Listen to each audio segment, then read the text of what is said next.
Jam Aurora Knuti, mjek e laboratori në klinika Kajo. Analiza e nivelit protrombinës ose indeksit të protrombinës është analiza e cila tregon kohën e mpiksjes së gjakut.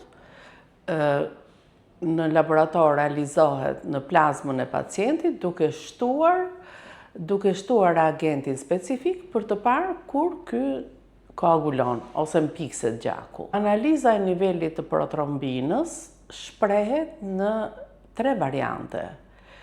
Në variantin e parë shprehet koha e protrombinës, e cila është në sekonda, shprehet në indeksin e protrombinës, e cila shprehet në përqindje, dhe INR-ja që është standardizimi ndërkombëtar i vlerave të nivelit protrombinës. Faktorët e koagulimit janë faktorë të cilat sintetizohen në hepar. Indeksi protrombinës përmbledh rezultatet të jo të gjithë faktorëve të koagulimit, të 4 faktorëve të koagulimit që përbëjnë kompleksin protrombinik, që janë faktori 2, 5, 7 dhe 10 i koagulimit. Koagulimi i gjakut është një mekanizëm mbrojtës i organizmit. Në rast se çrregullohet ky mekanizëm, atëherë kemi problemet në drejtim të mos koagulimit, pra të hemoragjive, të cilat mund të fillojnë që nga hemoragjit madhore që quhen hemoragjit në trup, dhe deri tek hemoragjit kutane ose të lëkurës, që shfaqen me hematoma.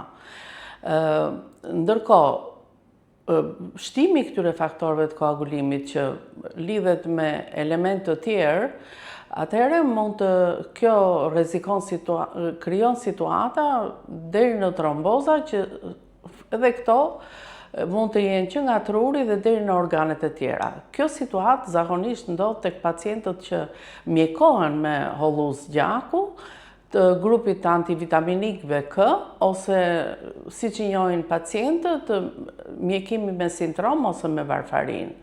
Analiza e nivelit protrombinës gjithsesi bën pjesë në analiza të zakonshme në kuptimin e përdorimit, pasi kjo analizë i rekomandohet të gjithë pacientëve që do t'i nënshtrohen një ndërhyrje kirurgjikale ose një ekzaminim invaziv. Kjo analizë i rekomandohet pacientëve të cilët vuajnë nga patologji të heparit, meqense faktorët e koagulimit sintetizohen në hepar ose në mëlçi.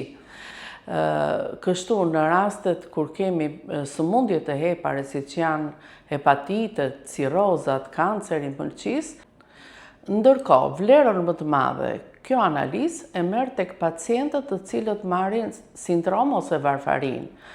Pasi kontrollon mjekimin, këta pacienti nënshtrohen analizës në mënyrë periodike, si rregull 1 herë në muaj, në raste të veçanta edhe më shpesh, pasi është një analizë ose është një vlerë mjekimi e cila ndikohet nga shumë elementë të tjerë, nga patologji shtesë, nga medikamente shtesë, nga mënyra se si ushqehet pacienti e të tjera. Rezultatet e vlerave të INR-s tek një pacient që nuk mjekohet me antikoagulant të grupit të protrombinës, pra sindrom ose varfarin, rritja e këtyre vlerave tregon për probleme në funksionin hepatik. Ndërsa tek pacientët që mjekohen me antikoagulant oral të grupit të sindromit dhe varfarinës, rritja e vlerave të INR-s tregon që mjekimi duhet kontrolluar, pasi kjo mund të rrezikojë për probleme të rëndësishme hemoragjike që mund të ndodhin kudo në organizëm. Ulja e vlerave të INR-s do të tregojë rrezikun për aksidentet trombotike, të cilat mund të ndodhin në çdo organ ose në çdo pjesë të trupit në të cilat qarkullon gjaku.